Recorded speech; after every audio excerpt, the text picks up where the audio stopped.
कक्षा 10 और 12 का एक साथ बता रहे थे प्रकाश का परावर्तन, और उसमें अभी बताया उत्तल दर्पण और अवतल दर्पण, ये दो गोलीय दर्पण है। ऐसा गोलीय दर्पण जिसका प्रकाशिक तल उठा हुआ होता है उत्तल दर्पण कहलाता है, और जिसका प्रकाशिक तल धंसा हुआ होता है अंदर की ओर होता है वो अवतल दर्पण कहलाता है। अब शुरू होता है इम्पॉर्टेंट, इसमें किरण प्रकाश में फिगर ही सबसे मेन होता है, क्योंकि बिल्कुल इसको बताया था कि ये ज्यामिति प्रकाश की भी इसको कहते हैं। तो उसके लिए सबसे पहले दर्पण से प्रतिबिंब कैसे बनता है, किरण आरेख कैसे खींचते हैं, गोलीय दर्पण से प्रतिबिंब का बनना, इसको समझते चले। लिखना नहीं है, लिखना नहीं है, मेरे टॉपिक के लिए फिर बात करूंगा। क्यों समझते चलो, किताब वगैरह हो तो उसमें देख लेना। फिर न्यूमेरिकल पे पहुंचे, एक्सरसाइज कराए, ये ज्यादा इंपॉर्टेंट है। गोलीय दर्पण से कैसे प्रतिबिंब बनता है या गोलीय दर्पण के पार्ट क्या क्या, पहले ये तो देखिए।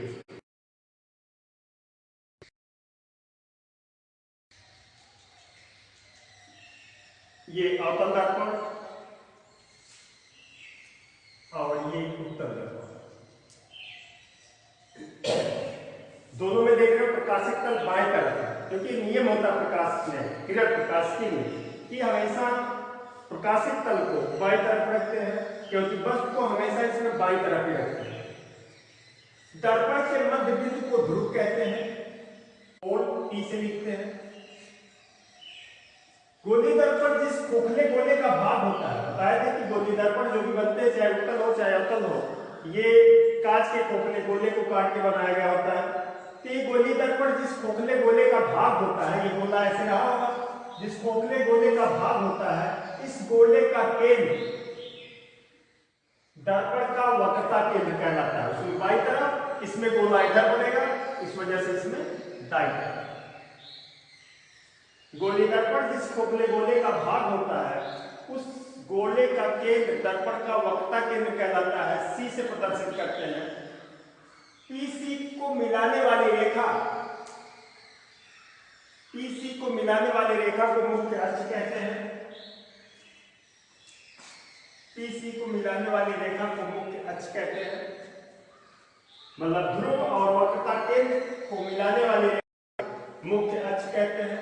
और इसके मध्य बिंदु P और C, मतलब ध्रुव और वक्रता केंद्र के मध्य बिंदु को मुख्य फोकस बिंदु कहते हैं। गोलीय दर्पण जिसका सिंबल कैपिटल F, मुख्य फोकस बिंदु कहते हैं।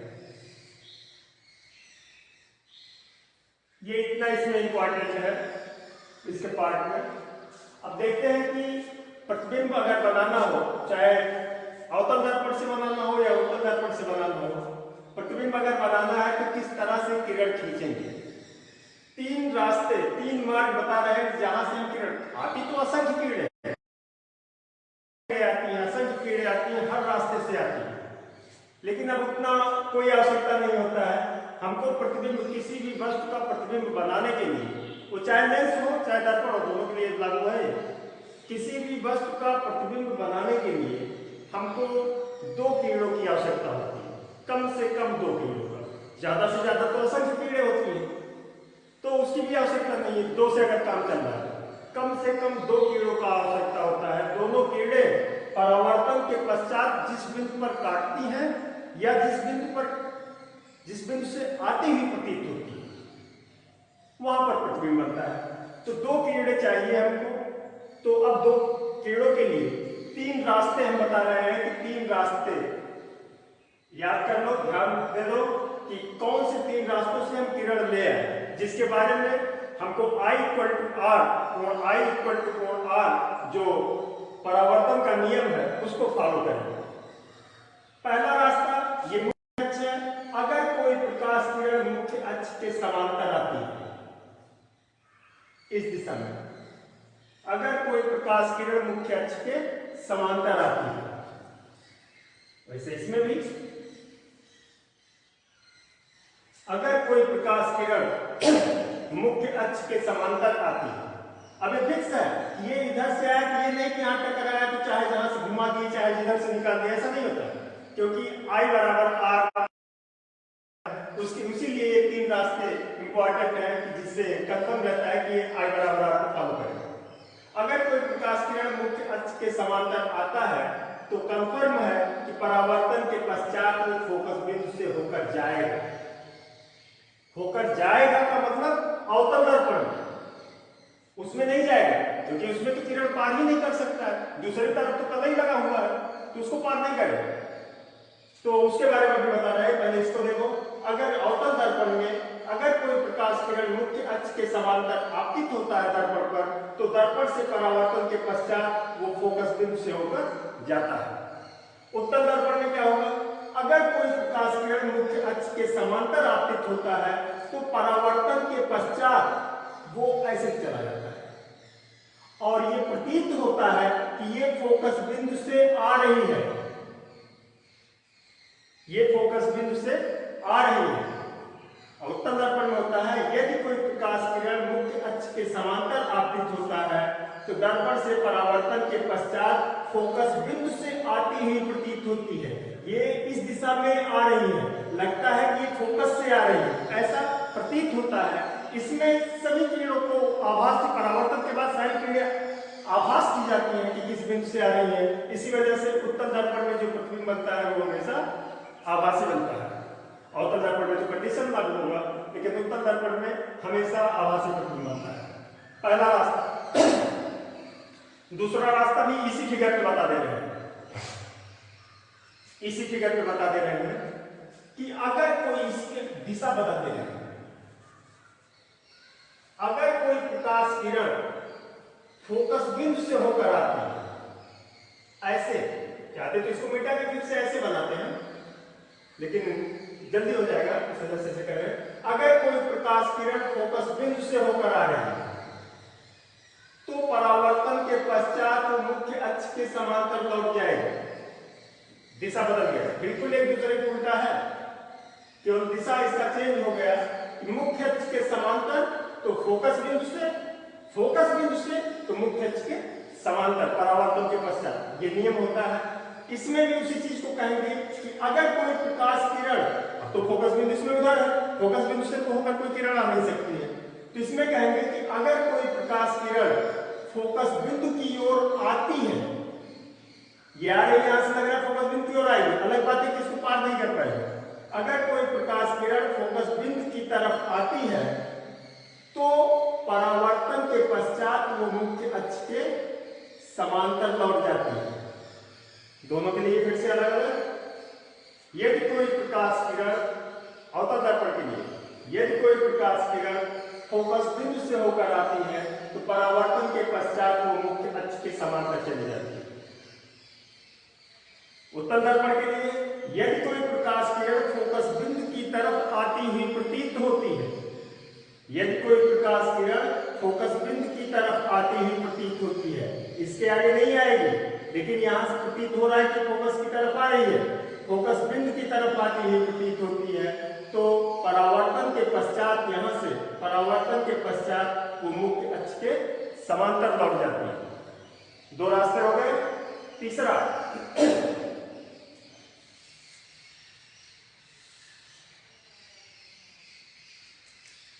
यदि कोई प्रकाश किरण वक्रता केंद्र से होकर आती है, मुख्य अक्ष के समांतर हो गया और दो बिंदु दिए गए हैं सी और एफ, यहां से दोनों से लाया है, एफ का भी हो गया, मुख्य अक्ष के समांतर भी हो गया, सी बचा हुआ है, सब यहां से आते हैं।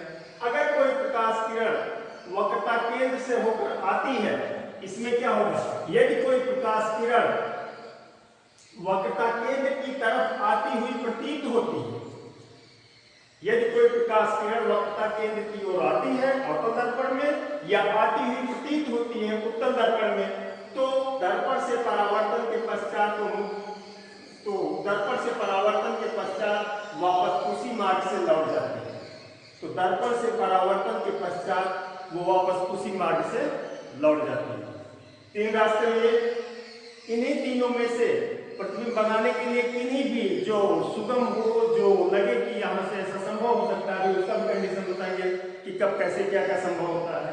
किन्हीं भी दो रास्तों का सिलेक्शन करेंगे, दो कीड़े ले आएंगे, उन्हीं दोनों कीड़ों से परावर्तन करा देंगे।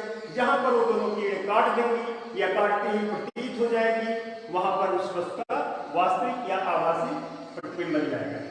रास्ते पर देखो, अगर कोई प्रकाश की मुख्य अक्ष के समांतर आती है, परावर्तन के पश्चात फोकस बिंदु से होकर जाती है। यदि कोई प्रकाश किरण फोकस बिंदु से होकर आती है, परावर्तन के पश्चात मुख्य अक्ष के समांतर चली जाती है। यदि कोई प्रकाश किरण वक्रता केंद्र से होकर आती है, परावर्तन के पश्चात वो वक्रता केंद्र से ही वापस लौट जाती है या उसी मार्ग से वापस लौट जाती है। रास्ते हैं।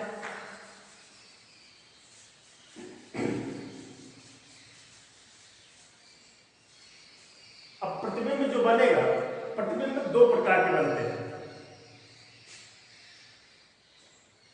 एक वास्तविक और एक आभासी, दो प्रकार के। वास्तविक कब बनता है? जब परावर्तन के पश्चात, ये नियम लागू होता है लेंस में भी, अपवर्तन में भी, लेकिन यहां परावर्तन चल रहा है, परावर्तन करके ही बोलेंगे। जब परावर्तन के पश्चात कीड़े वास्तव में किसी बिंदु पर मिलती है, और वास्तव में मिलेंगे कब? जब वो कीड़े परावर्तन के पश्चात सिकुड़ती हुई जाएंगी, बटोरती हुई जाएंगी, तो निश्चित रूप से कहीं ना कहीं जाकर वो मिलेंगी। तो यदि परावर्तन के पश्चात कीड़े बटोरती हुई आती हैं या परावर्तन के पश्चात कीड़े वास्तव में किसी बिंदु पर मिलती हैं, तो उस बिंदु पर बना प्रतिबिंब वास्तविक प्रतिबिंब होता है। जबकि यदि परावर्तन के पश्चात कीड़े फैलती हुई जाती हैं, तब तो इससे हो गया कि आगे कहीं नहीं मिलेगी, अनंत पर भी जाके नहीं मिलेगी। अगर फैलती हुई जा रही है, कोई सवाल ही नहीं कि आगे कहीं जाके मिले। तो इस प्रकार अगर परावर्तन के पश्चात कीड़े फैलती हुई जाती है, तो ऐसा प्रतीत होता है कि वो पीछे किसी बिंदु से आ रही है, ऐसा आभास होता है। ऐसे कीड़े फैलती हुई आ रही है, तो ये पता चलता है कि वहां कहीं से किसी बिंदु से ये दोनों कीड़े आ रहे हैं, ऐसा आभास होता है। तो वो जो आभासी बिंदु होगा कि वहां से वो कीड़े आ रही हैं, जहां से आभास हो रहा है, उस बिंदु पर बना प्रतिबिंब आभासी प्रतिबिंब होता है। मतलब कि यदि परावर्तन के पश्चात कीड़े फैलती हुई जा रही हैं, तो प्रतिबिंब जो बनेगा उस कंडीशन में आभासी होगा। अगर बटोरती हुई जा रही है तो प्रतिबिंब वास्तविक होगा। और अगर समांतर जा रही है, इसी समय भी जाना, अगर समांतर जा रही है तो भी कंफर्म होता कहीं नहीं मिलेंगे, लेकिन उसको माना जाता है कि ये अनंत पे जाके मिलेंगी, और अनंत पे जाके वो वास्तविक प्रतिबिंब बनाती है, क्योंकि मान लिया जाता है कि समांतर जाने वाले कीड़े अनंत पे जाके मिलेंगी और वहां पर प्रतिबिंब बनाएंगे। तो ये दो तरह के प्रतिबिंब होते हैं, वास्तविक और आभासी। एक खासियत और होता है इन प्रतिबिंबों में, वास्तविक प्रतिबिंब हमेशा वस्तु के सापेक्ष उल्टा बनता है। वास्तविक प्रतिबिंब हमेशा वस्तु के सापेक्ष उल्टा बनता है। कई बार ये कहा जाता है कि जैसे घर पे जो दर्पण है, समतल दर्पण होता है, लड़कों से पूछते हैं कि बताओ जो दर्पण है वो वास्तविक प्रतिबिंब बनाता है कि आभासी? जो घर पे समतल दर्पण होता है बताते हैं कि सर वो वास्तविक बनाता है। उनको लगता है कि हम सही सही का दिख रहे हैं तो ये प्रतिबिंब वास्तविक, क्योंकि हम वास्तव में दिख रहे हैं। ऐसा नहीं है। वास्तविक प्रतिबिंब हमेशा वस्तु के सापेक्ष उल्टा होता है, और आभासी प्रतिबिंब हमेशा वस्तु के सापेक्ष सीधा होता है। अर्थात जो घर पर समतल दर्पण होता है उससे प्रतिबिंब हमेशा आभासी बनता है, उसकी फोकस दूरी भी खैर अनंत होती है। तो ये हो गए। एक और कि अगर चलो बनाते हैं अवतल दर्पण से प्रतिबिंब का बनना, अवतल दर्पण से प्रतिबिंब का बनना। अवतल दर्पण हो गया। ध्यान रहे दर्पण बिंदु वृत्त के एक चाप की तरह होना चाहिए, तभी ये परावर्तन के नियम को फॉलो करेगा, तभी ये परावर्तित करेगा उस नियमानुसार। अदरवाइज ऐसे कुछ लोग बना देते हैं, ये दर्पण नहीं है, ये दर्पण नहीं है, इसको इतना काट दे, ऐसे काट दे तो ये है दर्पण। तो ये क्षेत्र जो होगा ये परावर्तन के नियम को फॉलो करते हैं। तो ये अभ्यास करना रहेगा कि फट से चाप की तरह ऐसे खींचो, ये दर्पण हो गया। मध्य बिंदु को ध्रुव बना दो, एक सीधी रेखा खींच दो, एक आइडिया ले लो कि ये गोला होगा, लगभग ये वक्रता केंद्र होगा और इसके मध्य बिंदु को फोकस बिंदु कर देते हैं। अब इतना बिंदु हमको पता है, P पता है, F पता है, C पता है, ये मुख्य अक्ष है, इसी पर वस्तु को हमको रखना है और देखना है प्रतिबिंब कहाँ बनता है और प्रतिबिंब बनाएंगे कैसे। कंडीशन क्या हो सकता है, किसी दर्पण के सामने कोई वस्तु मैक्सिमम कितनी दूरी पर रखा जा सकता है, अनंत पर, पहला कंडीशन हो गया। दूसरा हो गया अनंत और वक्रता केंद्र के बीच में भी कहीं रखा जा सकता है। तीसरा हो गया तो वक्रता केंद्र पर ही रखा जाए। चौथा हो गया कि वक्रता केंद्र और फोकस बिंदु के इस बीच में कहीं रखा जाए, यहाँ यहाँ यहाँ कहीं रखा जाए। अगला हो गया फोकस बिंदु पर रखा जाए। अगला हो गया फोकस बिंदु और ध्रुव के बीच रखा जाए। इतने कंडीशन में प्रतिबिंब बनाना है। अब हम ले लेते हैं पहला कंडीशन की, अगर अवतल दर्पण के सामने कोई वस्तु अनंत पर स्थित है, कहीं पर मान लिया जाता है कि अनंत पर, और ऐसा नहीं मान लिया जाएगा कि वो अनंत पर है, क्योंकि उसका एक गुण होगा, अनंत से आने वाली किरणें उस मतलब वो अगर वस्तु वो अनंत पर है तो उससे आने वाली किरणें, उससे जितनी भी किरणें आएंगी सभी आपस में समांतर होंगी, न कि मुख्य अक्ष के। अनंत से आने वाली किरणें, ध्यान दो इसको कि अनंत से आने वाली किरणें आपस में समांतर होती हैं।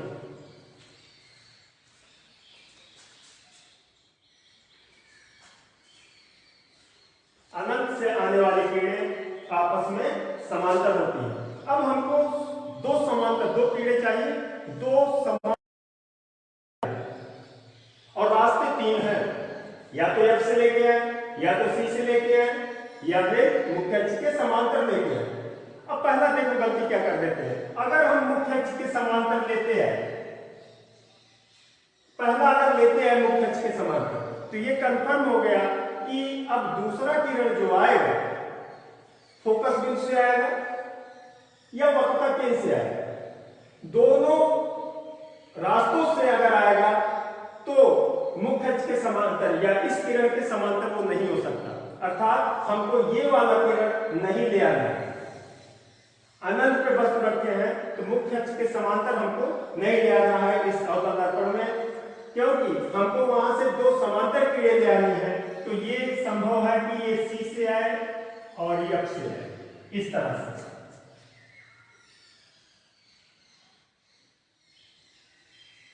और कभी भी ये ध्यान रहे कि प्रकाश में, किरण प्रकाश में कभी भी कला की तरह फिगर नहीं बनाएंगे।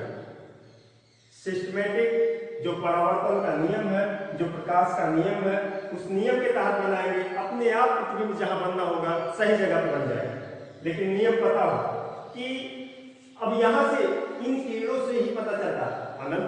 कौन जानता है कि वस्तु अनंत पे है? हम तो कह रहे हैं वस्तु यहां से 50 सेंटीमीटर दूरी पर, 100 सेंटीमीटर दूरी पर अनंत हो गया 100 सेंटीमीटर पर, ऐसा नहीं होता। हाँ, ये जो किरणें आ रही हैं ये शो कर जाती है कि वस्तु अनंत पर स्थित है। क्यों? क्योंकि किरणें आपस में समांतर हैं और हमको पता है कि अगर समांतर किरणें आती हैं तो वो अनंत से ही आती हैं। आपस में अगर समांतर किरणें आ रही हैं तो वो अनंत से ही आती हैं। अब कैसे क्या करेंगे? एक किरण ले आए हम वस्तु से फोकस बिंदु से होके और परावर्तन के नियमानुसार इसको मुख्य अक्ष के समांतर कर दिए। मुख्य अक्ष के ये एरो बनाना जरूरी होता है, जिससे पता चलता है किधर से आ रही है, किधर जा रही है। एक किरण ले आए हम फोकस बिंदु से होकर और फोकस बिंदु से आने वाली किरण परावर्तन के पश्चात मुख्य अक्ष के समांतर जाती है, मुख्य अक्ष के समांतर कर दिए।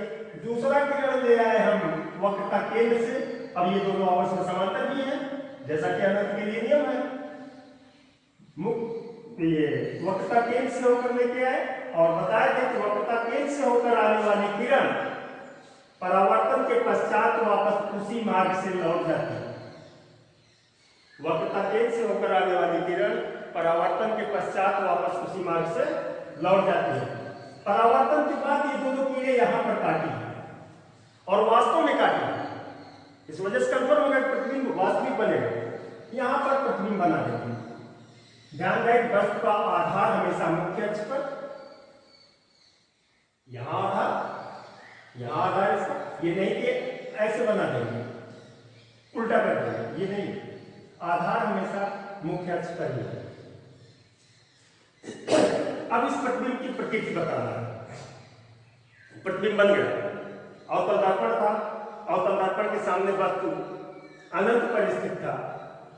तो पहला बताना है कि अगर वस्तु अनंत पर स्थित था तो बना कहां? फोकस बिंदु पर। छोटा बना कि बड़ा बना? बहुत छोटा, उसकी अपेक्षा वस्तु के सापेक्ष बहुत छोटा। वास्तविक है कि आभासी है? वास्तविक है। क्यों? क्योंकि वास्तव में ये कीड़े यहां पर छेद की हैं, काटी हुई है, इस वजह से यहां बना प्रतिबिंब वास्तविक है। सीधा है कि उल्टा है? दिख रहा है उल्टा है। तो ये चार चीजें केवल बतानी होती हैं किसी भी प्रतिबिंब का प्रकृति। चार चीजें उसमें बतानी है कि अवतल दर्पण के सामने अगर कोई वस्तु अनंत पर स्थित है तो उसका प्रतिबिंब फोकस बिंदु पर वास्तविक, उल्टा तथा वस्तु से बहुत छोटा बनता है। यह है अवतल दर्पण के लिए अनंत पर स्थित वस्तु। अगला कंडीशन लेते हैं।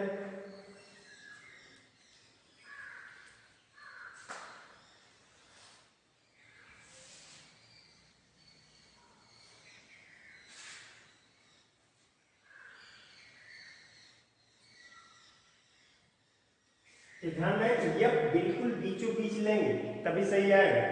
P और C का मध्य बिंदु होता है, यहां कर दिए, यहां कर दिए, गलत हो गए, फिर किरण खींचेंगे तो सही जगह पे नहीं काटेगा। अगर बिल्कुल परफेक्ट फिगर बनाना है तो पट्टी से करके बनाओ, अपने आप बिल्कुल सही जगह पे बन जाएगा। अभी तो यहाँ करके बना रहे हैं। एक कंडीशन हो गया जब वस्तु अनंत पर स्थित हो। दूसरा कंडीशन लेते हैं जब वस्तु अनंत और वक्रता केंद्र के बीच स्थित हो। अब इसकी दूरी फिक्स हो गई। अब इस दूरी की जानकारी है हमको, अनंत के बारे में तो नहीं जानकारी था, लेकिन वक्रता केंद्र से कितनी दूर है ये पता चल गया। अनंत के पहले है तो अनंत के अलावा बाकी तो सब जाना ही जाता है। अगर वस्तु यहाँ स्थित है, अब यहां से एक बिल्कुल सादा नियम चलेगा कि एक किरण हमेशा मुख्य अक्ष के समांतर ले आएगी। एक किरण हमेशा मुख्य अक्ष के समांतर ले आएंगे प्रत्येक कंडीशन में। अनंत के लिए क्या था? मुख्य अक्ष के समांतर नहीं लाए, यहां से लाए, यहां से लाए। लेकिन अनंत के अलावा हमेशा एक किरण मुख्य अक्ष के समांतर ले आएंगे।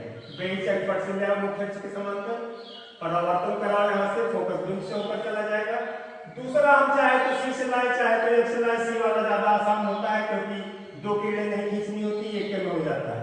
इधर से आया और इधर से लौट गया। यहां पर वास्तव में काटी हुई है परावर्तन के बाद, यहां पर प्रतिबिंब हो गया। बिल्कुल आसान। क्या किए? अवतल दर्पण बनाए, मुख्य अक्ष बनाए, PCF लिखे, वस्तु को रख के एक किरण मुख्य अक्ष के समांतर लाए, परावर्तन के बाद फोकस बिंदु से कर दिए।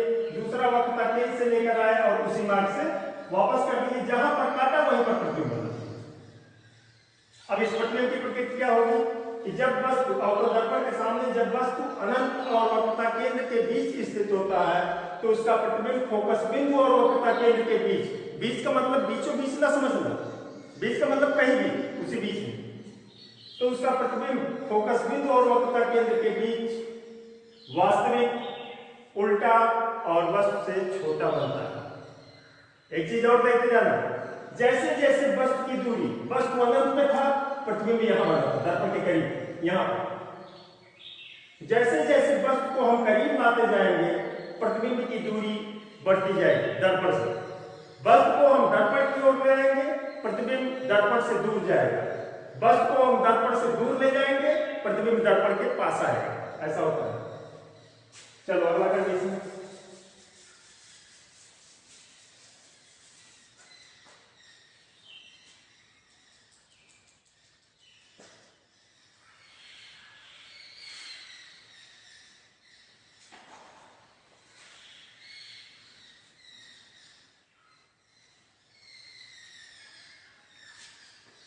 वक्रता केंद्र पर रख दिया, वस्तु को वक्रता केंद्र पर रख दिया।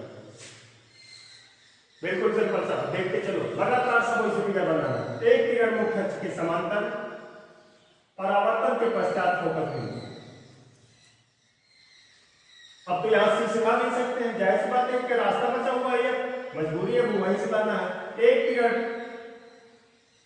फोकस बिंदु से परावर्तन के पश्चात मुख्य अक्ष के समांतर, जहां पर काटा वहीं पर उसका प्रतिबिंब बन गया। इस नियम से बनाओगे तो 1 मिनट में 20 फिगर बना सकते हो। और कला की तरह बनाओगे कि यहाँ त्रिभुज है, यहाँ त्रिभुज है, तो कभी नहीं, कुछ नहीं आएगा, क्योंकि ये तो आसान मान लो कला की तरह सीख जाओगे। फिर और चल के जो इसी आधार पर हमको स्पष्ट बताना होता है उसका माप क्या है, कितनी दूरी पर, माप के बताओ कितनी दूरी पर बनेगा प्रतिबिंब, तो फिर दिक्कत है। अब वक्रता केंद्र पर अगर वस्तु रखा है तो उसका प्रतिबिंब का प्रकृति क्या होगा उसके बारे में, कि अवतल दर्पण के सामने जब वस्तु वक्रता केंद्र पर, नाम नहीं लिख रहे हैं, ना तो वस्तु का नाम लिख रहे हैं, ना प्रतिबिंब का, नहीं तो ए बी नाम लिख देते, ए डैश बी डैश प्रतिबिंब का नाम लिख देते। क्या, चलो समझते चलो ऐसे। अवतल दर्पण के सामने जब वस्तु वक्रता केंद्र पर स्थित होता है तो उसका प्रतिबिंब वक्रता केंद्र पर ही बनता है, मतलब वस्तु की दूरी और प्रतिबिंब की दूरी बराबर होगी। वस्तु की दूरी प्रतिबिंब की दूरी बराबर होगी। अगर वस्तु की दूरी प्रतिबिंब की दूरी बराबर हो जाए तो वस्तु की लंबाई और प्रतिबिंब की लंबाई भी बराबर होती है। तो जब वस्तु अवतल दर्पण के सामने वक्रता केंद्र पर स्थित होता है तो उसका प्रतिबिंब वक्रता केंद्र पर ही बनता है, वास्तविक बनता है, उल्टा बनता है और वस्तु के बराबर बनता है। देखो, पहले यहां बना था, फिर यहां बना था, फिर यहां बन गया, बढ़ता जा रहा है। अब वस्तु यहां रखेंगे, प्रतिबिंब आगे चला जाएगा अपने आप।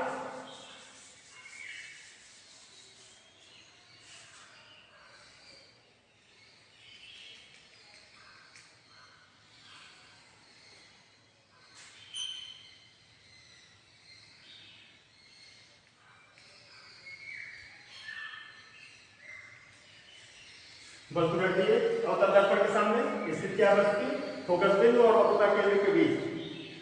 एक किरण मुख्य अक्ष के समांतर, परावर्तन के पश्चात फोकस बिंदु। इतने आसानी से बन रहा है, कुछ नहीं सोच रहे, हमको नहीं पता प्रतिबिंब बनेगा कहाँ, लेकिन जहां बनेगा सही बनेगा, सही जगह होगा, क्योंकि नियम से बना रहे हैं, जो परावर्तन का नियम है। एक किरण मुख्य अक्ष के समांतर, परावर्तन के पश्चात फोकस बिंदु से। दूसरा कोई रास्ता नहीं है, दूसरा किरण फोकस बिंदु से परावर्तन के पश्चात मुख्य अक्ष के समांतर, जहां पर काटा वहीं पर उसका प्रतिबिंब बन गया। तो अब इस प्रतिबिंब के बारे में क्या है, अवतल दर्पण के सामने जब वस्तु फोकस बिंदु और वक्रता केंद्र के बीच रखा होता है तो उसका प्रतिबिंब वक्रता केंद्र और अनंत के बीच बनता है, क्योंकि यहाँ के बाद वही शुरू हो जाता है, वक्रता केंद्र और अनंत के बीच, और फिर लास्ट में अनंत होता है। तो प्रतिबिंब वक्रता केंद्र और अनंत के बीच बनता है, वास्तविक बनता है, वास्तविक काटे हुए हैं, वास्तविक बनता है, उल्टा बनता है और वस्तु से बड़ा बनता है, वस्तु से बड़ा बनता है। ये जाने रहो, अगर वस्तु की दूरी ज्यादा है, वस्तु की दूरी ज्यादा है, वस्तु और प्रतिबिंब दो लंबाइयां हैं, वस्तु और प्रतिबिंब की दो दूरियां। अगर वस्तु की दूरी ज्यादा है, प्रतिबिंब की दूरी कम है, तो वस्तु बड़ा होगा, प्रतिबिंब छोटा होगा। बता रहे, किताब में नहीं लिखा होता है, समझा जाता है, इसे समझाने के लिए बता रहे, कभी इस तरह से कोई फॉल्ट ना होने पर न्यूमेटर में भी काम लेगा। अगर वस्तु की दूरी ज्यादा है, प्रतिबिंब की दूरी कम है, वस्तु बड़ा होगा, प्रतिबिंब छोटा होगा। अगर वस्तु की दूरी कम है, वस्तु की दूरी कम है, प्रतिबिंब की दूरी ज्यादा है, तो वस्तु छोटा होगा और प्रतिबिंब बड़ा होगा, जैसा कि दिख रहा है। और इससे पहले और देखा दूसरा कंडीशन, वस्तु की दूरी कम है, प्रतिबिंब की दूरी ज्यादा है, वस्तु छोटा है, प्रतिबिंब बड़ा है।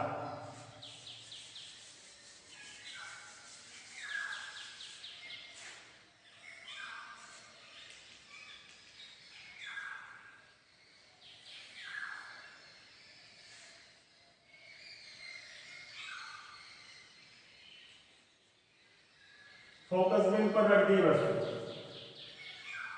अब चलो,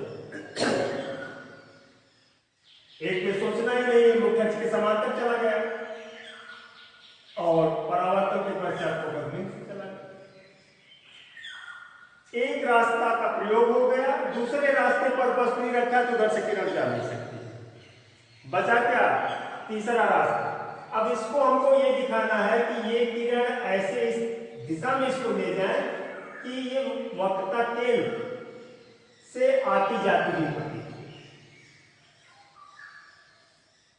मतलब इस दिशा में किरण गई, इस दिशा में किरण गई और टकरा के वापस में होती वक्रता केंद्र से, क्योंकि वक्रता केंद्र से होकर आने जाने वाली किरण उसी मार्ग से आती जाती रहती है, चेंज नहीं होता है, कोई परावर्तन नहीं उस तरह से होता है, मार्ग नहीं चेंज होता है।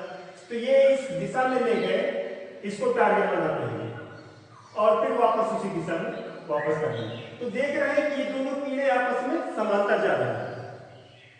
कहाँ जाकर मिलेंगी? माना जाता है कि अनंत में जाकर मिलेंगी, क्योंकि अभी हम अनंत में वस्तु को रखे थे तो वहां से किरणें जो ले आए थे वो समांतर ले आए थे। तो ये भी कंफर्म है कि अगर परावर्तन के बाद दोनों किरणें समांतर जा रही थे भी जाके अनंत में मिलेंगी। तो इस तरह से अनंत पर प्रतिबिंब बना देते हैं। उसकी प्रकृति क्या होगी?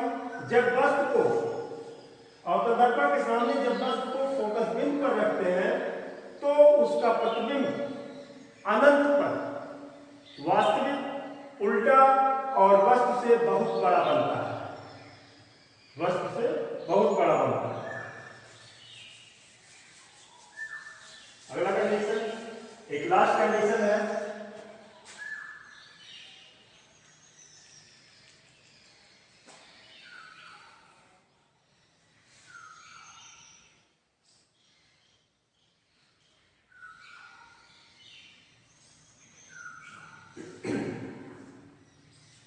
लास्ट कंडीशन है जब वस्तु दर्पण और फोकस बिंदु के बीच रखा होता है। बीच का मतलब बार बार बता रहे हैं, बीच का मतलब बीचों बीच नहीं, बीच का मतलब कहीं पर भी इनके बीच, ध्रुव और फोकस बिंदु के बीच स्थित होता है। तो एक किरण मुख्य अक्ष के समांतर, परावर्तन के पश्चात फोकस बिंदु से, कोई दिक्कत नहीं, मुख्य अक्ष के समांतर ले गए यहां से, और जो परावर्तन का नियम है समांतर जाने वाली किरण मुख्य अक्ष के समांतर आने वाली किरण परावर्तन का फोकस बिंदु से जाएगी, निकल गया। दूसरा सी बचा हुआ है, इसको ले लेते हैं, टारगेट करते हैं सी को कि ऐसा खींचे कि जो सी से होकर जाए।